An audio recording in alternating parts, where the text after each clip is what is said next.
الله أكبر الله أكبر. أشهد أن لا إله إلا الله.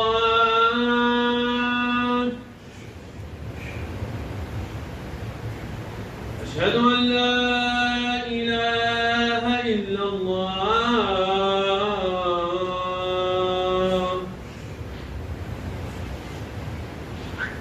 أشهد أن محمدا رسول الله.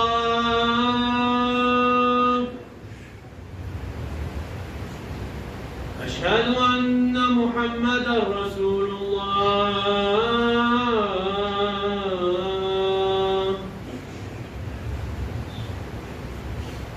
حي على الصلاة.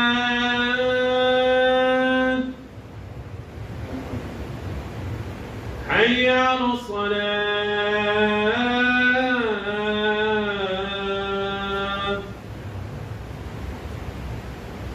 حي على الفلاح.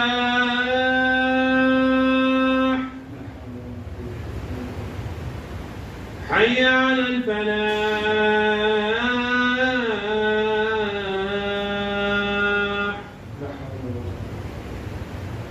الله أكبر الله أكبر. لا إله إلا الله.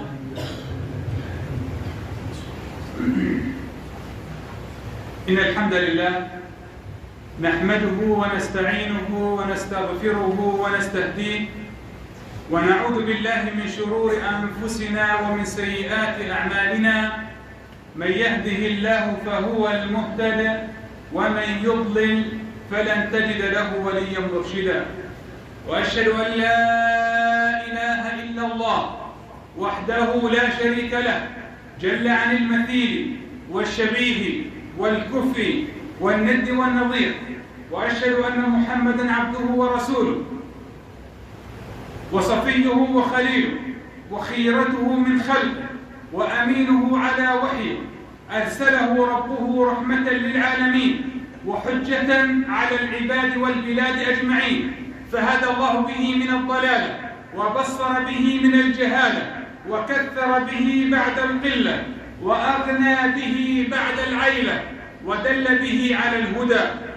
فتركنا على المحجة البيضاء ليلها كنهارها لا يزيغ عنها إلا هالك وضال. فصلوات ربي وسلامه عليه نبينا العظيم ورسولنا الكريم محمد ابن عبد الله وعلى آله وصحابته الطيبين الطاهرين. ما اتصلت عين بنظر ووعت أذن بخبر وسلم تسليما كثيرا.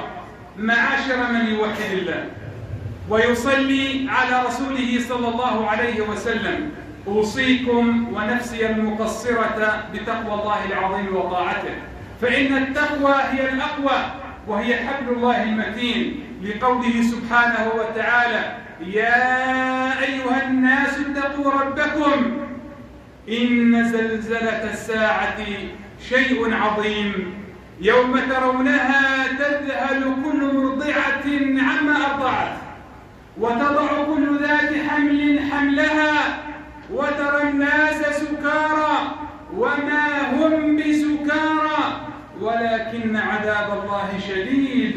يا ربنا سلم يا ربنا سلم. أما بعد، أيها الإخوة المؤمنون، فموضوع خطبتنا لهذا اليوم الإحسان والمحسنون، إحسان إلى الزوجة. يقول ربنا سبحانه وتعالى في محكم التنزيل: ومن آياته أن خلق لكم من أنفسكم أزواجا. ليش يا رب؟ قال: لتسكنوا إليها وجعل بينكم مودة ورحمة إن في ذلك لآيات لقوم يتفكرون. اسمع الآية الجميلة التي ذكرها الله عز وجل في كتابه الكريم: ومن آياته. ما معنى ومن آياته؟ ومن آياته آيات الله في الأرض هي معجزاته. اثنين مع بعض، زوج وزوجته، معجزة؟ أي نعم معجزة. ومن آياته أن خلق لكم من أنفسكم أزواجا. الزوج والزوجة معجزة يا أخواني؟ نعم معجزة. ومن آياته أن خلق لكم من أزواجا لتسكنوا إليها وجعل بينكم مودة ورحمة. حتى نفهم الآية هاي يا أخواني يجب أن نذكر الآية اللي بعدها ونربطهم مع بعض بإذن الله. قال ومن آياته قال خلق السماوات والأرض واختلاف ألسنتكم وألوانكم إن في ذلك لآيات للعالمين، مش لكل الناس، للي بيعلموا، للي بيعرفوا الله جل جلاله، للذين يقيمون حدود الله وللذين يقيمون حدود النبي عليه الصلاة والسلام. ماذا قال في البداية؟ ومن آياته أن خلق لكم من أنفسكم أزواجا، يعني معجزة، اثنين بيعيشوا مع بعض. الله يا أخواني الكرام جعلهم معجزة وقدمهم على خلق السماوات والأرض. والتقديم والتأخير ترى في القرآن الكريم مقصود لذاته، يعني مش فكر صدفة إنه الله عز وجل جعل الزوج والزوجة في البداية ثم قال ومن آيات أن خلق لكم من أنفسكم أزواجا. في الآية التي تليها قال ومن آياته خلق السماوات والأرض، يعني اثنين يقعدوا مع بعض يا أخواني زوجين أعظم عند الله من خلق السماوات والأرض. واحد راح يقول لي كيف؟ أنا بقول لك كيف. أنت لو كل يوم بيجي عليك صاحبك يوميا الساعة 2 بطق عليك الباب، يوميا صاحبك مش مين ما كان من أقاربك يوميا بطق عليك الباب، أي والله بتزهق ولا بتزهقوش؟ والله بتزهقوا. شو أفضل أكل بتحبها؟ المنسف المخمورة اللي بدك إياها، شو بدك كل يوم وكلها، والله غير تزهقها. أما زوجتك قديش صار معك؟ 30 سنة، 40 سنة، 50 سنة، 60 سنة ولربما أكثر من ذلك، ليش ما زهقتهاش؟ ليش؟ إن شاء الله بتفكر إنك عايش بجمالك وبجمالها، لا، أنت عايش بمعجزة الله سبحانه وتعالى. ولذلك يا إخواني ترى كثير من الناس وصل أعلى المراتب العلمية، وصل يا إخواني أعلى المناصب الدنيوية، لكن حياته فاشلة، صفرين في الحياة، بتجوز واحد بيطلقها، بتجوز واحد بيطلقها. ليش يا إخواني؟ لأنه الله عز وجل سحب المعجزة من هذا البيت. سحب المعجزة باختصار، الله عز وجل يقدم ويؤخر ويقصد التقديم والتأخير. ومن آياته أن خلق لكم من أنفسكم أزواجا فجعل الزوج والزوجة أعظم عنده سبحانه وتعالى من خلق السماوات والأرض. طبعا ولذلك يا إخواني رحنا زميل لنا توفيت أمه قبل فترة، فرحنا عليه وإحنا بالمطافة قام أبوه عمره 80 سنة. هذا الحاج ربنا يبارك في عمره ويبارك في أعماركم جميعا يا رب. هذا الحاج لربما تجاوز 80 عام، قام يبكي نص المضافة بعيط بقول يا جماعة أشهدكم وأشهد الله أني راض عنها. قال والله لقد كانت بارة بأبي وبأمي وبارة بي وحافظة لنفسها ولمالي ولأولادها. قال أشهدكم أني قد رضيت عنها فرض عنها يا رب. طب ليش يا إخواني بعد 80 سنة بهذه الصورة أو بعد 60 سنة بهذه الصورة؟ ليش؟ لأنه كان يقيم حدود الله عز وجل. لذلك يا إخواني بعض الرجال للأسف الشديد بينسى بسبب غلط واحد، بسبب الملحات اللي بتزيد الزوجة من غير قصد. طب هو أنت يا أخوي برمضان أنت صايم وهي صايمة، أنت حضرتك بهالسروال قاعد تحت المروحة ولا قاعد تحت المكيف، وهي بالمطبخ وهي اجت من وظيفتها اللي بتشتغل وخارج على المطبخ وقاعده تطبخ. شو يعني لو زادت من الحال؟ وفي ناس يا اخواني بيفضحوا الدنيا، بعض الازواج بيفضح الدنيا على اللمبه الماضيه بالليل، على اللمبه بقيم القيام ولا تقعد. انتوا سائلين عن اللي بيدفع فواتير يا اخوي، خلص شو المشكله؟ اللمبه ضبط فيها شو يعني؟ ما في مشكله. عند اول مشكله يا اخواني هذا الزوج بينسى كل فضل زوجته من 20 سنه. طب يا اخوي ما مرضتش انت من 20 سنه؟ كم مره مرضت؟ كم مره سافرت؟ مين اللي ربى اولادك؟ ان شاء الله بتفكر حضرتك اللي ربيت اولادك، ما عارفين بعض. اغلبنا يا اخواني بغيب عن البيت 3 و4 ايام و5 ايام، وبعض الناس لربما تلاقي دوامه خارج البلد اصلا، مش خارج البلد اللي هو خارج البلد، لا برا مسافر. طب مين ربى الاولاد؟ اللي ربى الاولاد زوجتك. ألا تستحق الاحترام هذه الزوجة التي وصى بها النبي عليه الصلاة والسلام، التي كان يمازحها، عائشة كان يمازحها النبي عليه الصلاة والسلام، وكان يسابقها صلى الله عليه وسلم. في يوم من الأيام خرج النبي عليه الصلاة والسلام يسابق عائشة كما كان يفعل دائما كان يفعل هذا الفعل. قال فأخذ يسابقها. فعائشة يا إخواني كانت صبية صغيرة على فكرة، وكانت خفيفة الجسم، فسبقت النبي عليه الصلاة والسلام. قالت يا رسول الله أنا سبقتك اليوم. في المرة التي تليها سبقها النبي عليه الصلاة والسلام، فأخذ يبتسم صلى الله عليه وسلم ويقول واحدة بواحدة، واحدة بواحدة، واحدة بواحدة، سبقتيني وإني سبقتك. هذا فعل النبي عليه الصلاة والسلام. عندما تزوج خديجة، مين يا إخوان المرأة؟ هي المرأة مين هي؟ المرأة هي أول من قام الدين على يديها. خديجة رضي الله تبارك وتعالى عنها أول ما قام الدين على يدي خديجة. عندما جاء النبي عليه الصلاة والسلام إلى خديجة رضي الله تبارك وتعالى عنها، إيش قال؟ قال لها زملوني زملوني، دثروني دثروني، مش داري شو اللي صار معك؟ والله صار معي كذا وكذا. ماذا قالت له خديجة؟ قالت أبشر يا ابن العم، والله لن يخزيك الله أبدا، إنك لتصل الرحم وتصدق الحديث وتحمل الكلة وتقري الضيف وتعين على نوائب الحق. قد ثم انطلقت به إلى ابن عمها ورقة بن نوفل. النبي يا إخوان الكرام أكرم خديجة رضي الله تبارك وتعالى عنها في حياتها وبعد مماتها كما أكرمته. عندما جاءت هالة بنت خويلد أخت خديجة رضي الله تبارك وتعالى عنه، كان النبي يتكئ في حجرته على أريكته، وإذ بهالة أخت لخديجة رضي الله عنها دخلت عليه فاستأذنت، فصوتها يا إخواني كان يشبه صوت خديجة، فأخذ يقول اللهم هالة اللهم هالة، فوتوها يا جماعة، هذه أخت زوجتي، أخت مرتها، أختي التي آوتني بمالها وببيتها، أختها التي قام الدين على يديها. أول من آمن مع النبي عليه الصلاة والسلام خديجة من الرجال والنساء على الإطلاق. يجوز له مرة ثانية وقال لها والله جاني كذا وكذا في الغار، يجوز تقول والله أنت جنيت، أنت انهبلت، خلينا نوديك على الشيخ يقرأ عليك. لا، قالت والله لن يخزيك الله أبدا. وأخذته على ورقة بن نوفل رضي الله تبارك وتعالى عنه. طبعا في كتب الحديث والسير حقيقية أن ورقة بن نوفل آمن بالنبي عليه الصلاة والسلام، ولذلك ماذا قال؟ قال يا محمد إن كنت شاب جلد قوي، قال والله لا أناصرنك، لأن قومك راح يطلعوك من بيتك، راح يطلعوك من قريتك، راح يطلعوك من مدينتك. وهذا يا إخواني أي مصلح اجتماعي على مدار الزمن في كل الأوقات، أي واحد يريد الإصلاح في المجتمع بتلاقي الناس بيعارضوه. فبشر ورقة بن نوفل ترى أي واحد مش أنت لحالك أو هم مخرجين، قال والله ما واحد يجي بالذي جئت به أنت من الإصلاح إلا أخرج، إلا طرد، إلا عذب، إلا أوذي، إلا اتهم بالسحر والجنون.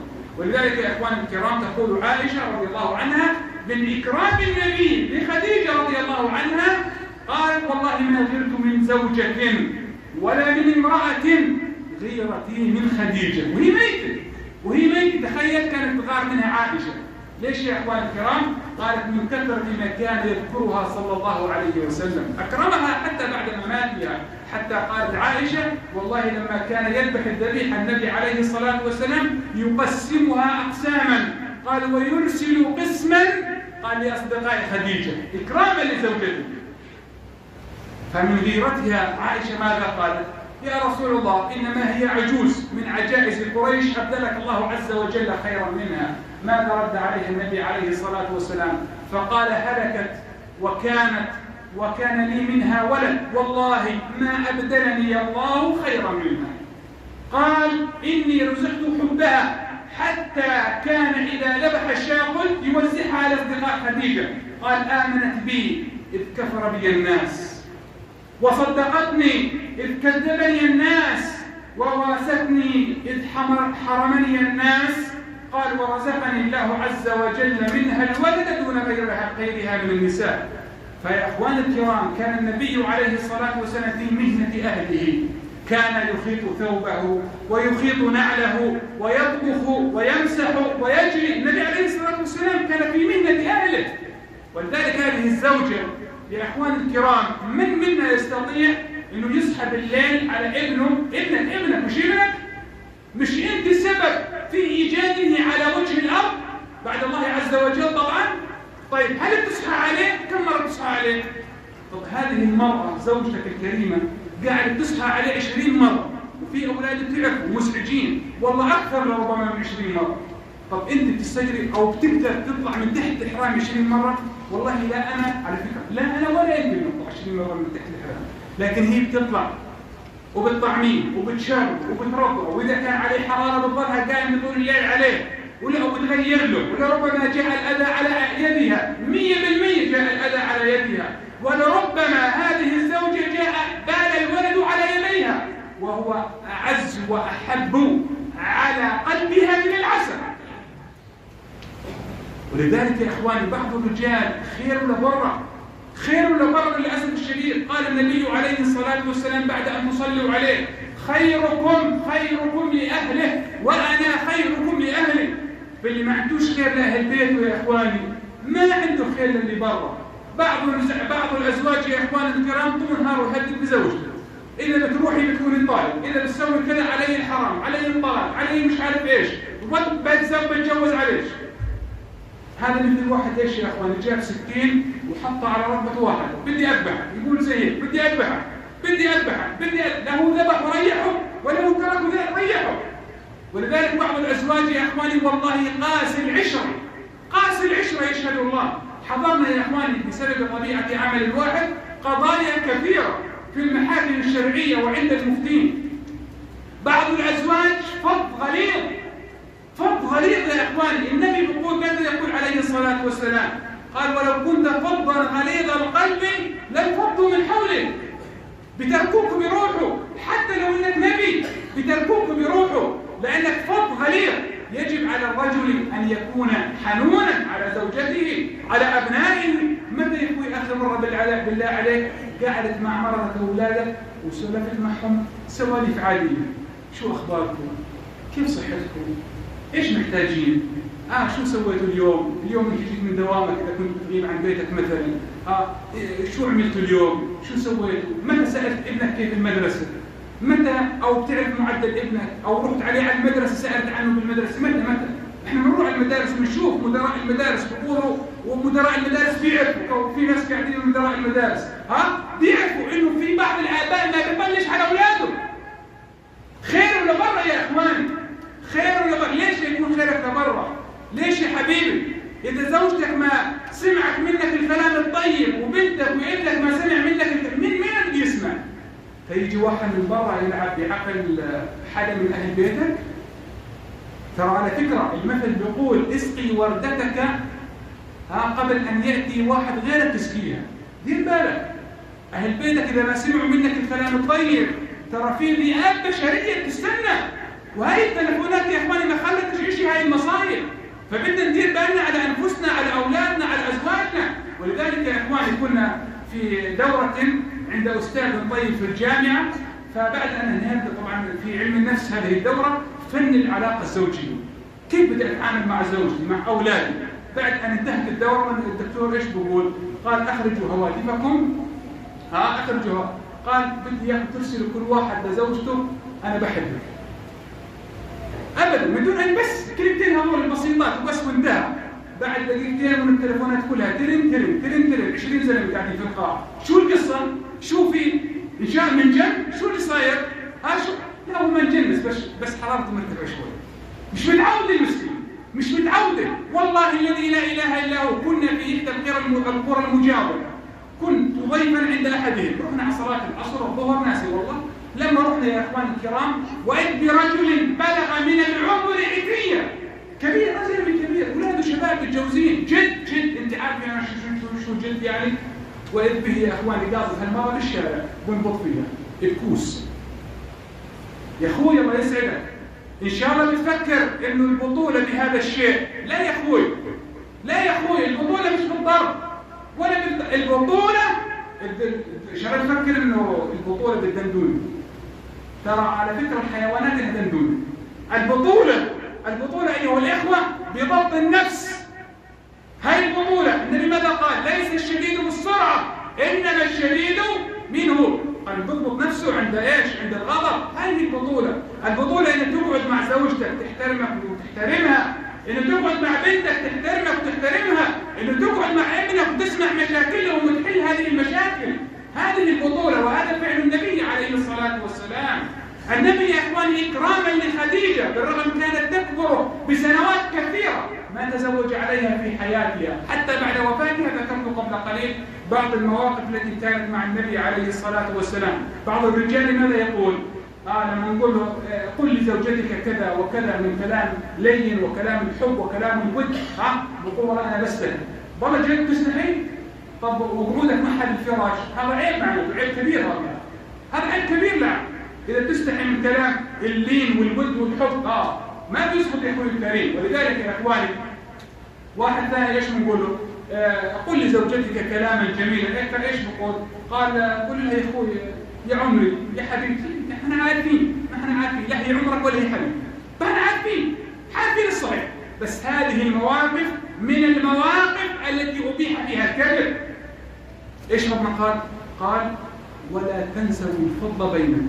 يا زلمه صار معك 20 سنه 30 سنه 40 سنه، بتنسى ال 20 سنه تمسح ال 20 سنه بسبب الملحاد، بسبب الضوء الماضي. يا اخي خلص الملحاد شو يعني؟ خلص ما بوقفش، انتهى. بغير السلف كلها. ولذلك يا اخواني النبي عليه الصلاه والسلام قال استوصوا بالنساء خيرا. يا اخواني المراه ضعيفه، والله المراه ضعيفه، تركت اولاد، تركت ابوها وتركت امها، وقاعده مع حضرتك صار 20 سنه و30 سنه و40 سنه، تطبعت بطباعك، فاذا هي ترى قاسيه وقلبها قاسي، ترى تعلمت القسوه منك انت. ترى اذا ما بتردش ما هو انت تنحكي كمان ما بتردش. فيجب عليك يا اخي الكريم انه تكون حنون. هذه المراه هي الطبيبه، هي المهندسه، هي المعلمه، هي الام، هي الاخت، هي الزوجه. بيقدر يا اخوان المجتمع يستغني عن الطبيبه؟ والله ما بيستغني. بيقدر يستغني عن المهندسه؟ والله ما بيقدر. بيقدر يستغني يا اخواني عن امه، عن بنته، عن ما بيقدر يا اخواني. ولذلك هذه المراه وصى بها النبي عليه الصلاه والسلام، حتى ورد في الاثر ما اكرمهن الا كريم وما اهانهن الا لئيم. اسال الله العظيم رب العرش العظيم أن يقذف الحسن واللين وحسن الأخلاق في قلوبنا، إنه ولي ذلك والقادر عليه. أقول ما تسمعون وأستغفر الله لي ولكم فاستغفروه إنه هو الغفور الرحيم.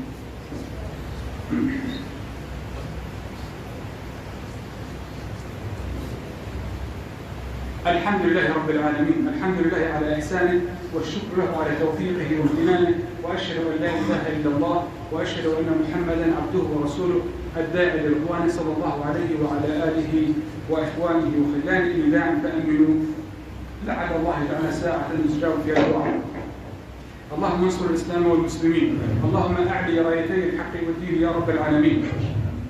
اللهم كن مع إخواننا في غزة وفي فلسطين وفي شتى بقاع الأرض يا رب العالمين. اللهم كن لهم ولا تكن عليهم، اللهم كن لهم ولا تكن عليهم، اللهم كن لهم ناصرا ونصيرا، عائنا ومعينا. اللهم ثبت الأرض من تحت أقدامهم، اللهم سدد رميهم وسدد رأيهم، وانزل السكينة والطمأنينة على قلوبهم إنك على كل شيء قدير. اللهم عليك باليهود الغاصبين، اللهم عليك باليهود الغاصبين، فإنهم لا يعجزونك يا رب العالمين. اللهم إنهم قد طغوا وبغوا وأكثروا في الأرض الفساد، فصب عليهم يا ربنا سوطا من العذاب. اللهم أنزل عليهم صاعقة من السماء كصاعقة عاد وثمود. اللهم يا ربنا أغرقهم بالطوفان كما أغرقت الكافرين من قوم نوح يا أكرم الأكرمين.